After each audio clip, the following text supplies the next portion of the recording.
Je lisais, je veux te le lire, même si tu coupes, je m'en fous, hein, c'est pas le problème. Mais je veux te lire, j'ai récolté quand même dans de vrais documents, dans de vrais livres qu'ils ont écrits, notamment dans le bouquin de Bugeaud. Alors, ce que pense Bugeaud des colons, alors que Bugeaud, c'est l'idole des colons. Hein. Bugeaud écrit « Il faut pour coloniser une population guerrière, habituée aux travaux des champs, organisée à peu près comme le sont les tribus arabes, cultivant et défendant le sol. » Entre parenthèses, là, il dit que les Arabes cultivaient et défendaient leur sol, incidemment. Hein. Bon. On ne saurait espérer cela de cette partie des populations d'Europe qui fuient en Afrique la misère qui les accable dans leur pays. Si ces hommes sont pauvres, c'est ordinairement parce qu'ils sont paresseux ou vicieux. Ce n'est donc pas là qu'on peut trouver le colon brave et vigoureux qu'il faut. Seuls les soldats libérés pourront vous offrir la base de population européenne. Ensuite, il dit, il faut des colons que vous placerez dans les situations les plus favorables. Pour les avoir, il faut leur faire un appel séduisant. Sans cela, vous ne les aurez pas. Il faut qu'une ordonnance royale leur promette des terres dans la meilleure situation. Tlemcen, Mascara, partout où il y aura de bonnes terres et de bonnes eaux et des terres fertiles. C'est là qu'il faut placer les colons, sans s'informer à qui appartiennent les terres. Il faut les leur distribuer en toute propriété. Point. Ça, c'est la version douce. La version sur les Juifs, par exemple, hein, soi-disant que la France avait libéré les Juifs. Voilà ce que dit Bugeaud. Alors, j'ai pas tout mis, parce que j'ai réussi à trouver le livre original, une édition de l'époque. Ce qui a le plus contribué à nous faire d'échouer dans l'opinion des Arabes, c'est de traiter d'égal à égal avec les Juifs, peuple méprisé et fort digne de l'être en Afrique. Car il est impossible d'imaginer, sans l'avoir vu, jusqu'à quel point d'abjection, de fourberie, de rapacité est descendu dans la régence cette fraction de la nation israélite. Il eût été bien sage de l'expulser de nos villes dès notre entrée en Afrique. Ce serait encore sage aujourd'hui, selon moi. Il dit la même chose pour la France, en disant, à la limite, on les indemnise, mais qu'ils dégagent. Donc on est loin de la version idyllique, voilà. Et le plus fou, c'est qu'aujourd'hui, le Rassemblement national monte au créneau pour défendre les Juifs. Oui, voilà. Quand tu lis Mélenchon d'antisémite, etc. Et je te dis que j'ai pas mis le plus cru, parce que quand j'ai commencé ça, c'était pour le proposer à des amis. Je savais pas trop dans l'association, il y avait toutes sortes de gens. C'était pas une association de pieds noirs. Hein. C'est des anciens profs du lycée de là où on est revenu. Par exemple, alors sur la conquête, quand il dit ouais, on a apporté, etc. C'est peu de traverser les montagnes et de battre une ou deux fois les montagnards. Pour les réduire, il faut attaquer leurs intérêts.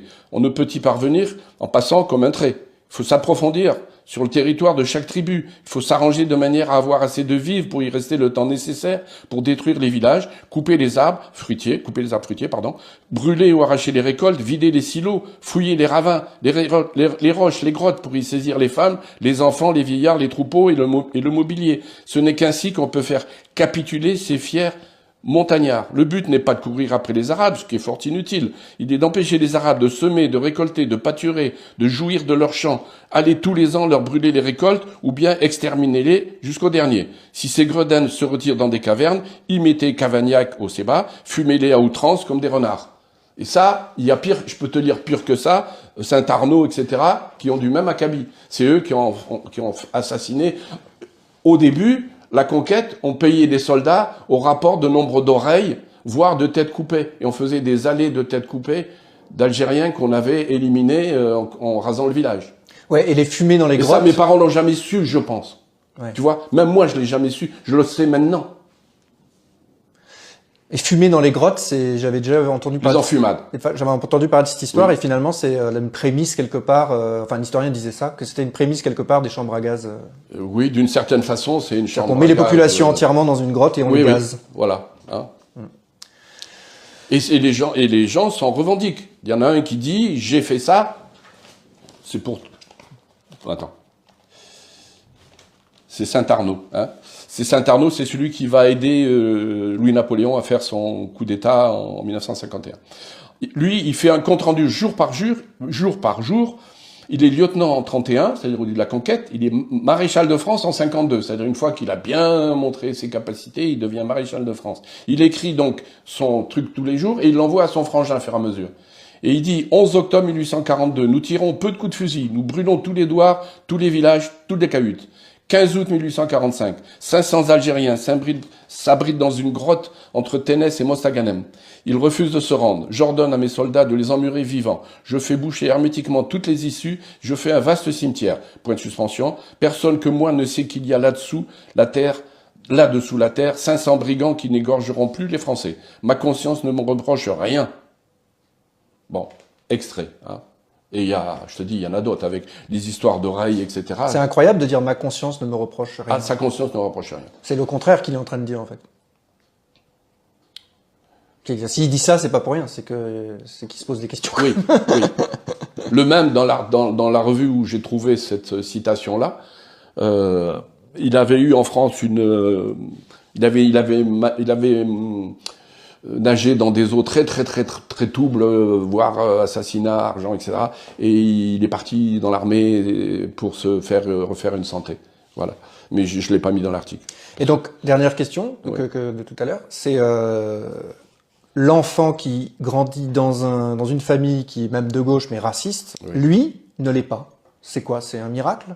Non, c'est pas un miracle. Je pense que c'est l'étude, la réflexion, enfin, c'est l'éducation.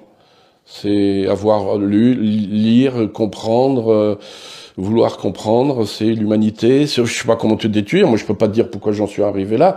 Donc, moi personnellement, j'ai jamais eu le sentiment de faire différence. Et pourtant, je peux te dire que par exemple le slogan Algérie française, il m'émoussait gamin. Quand il y avait une radio pirate de l'OAS qui disait aux pieds noirs, on va vous défendre, on va défendre vos propriétés, l'État vous a trahi, etc., etc. Je crois que j'y adhérais. Enfin,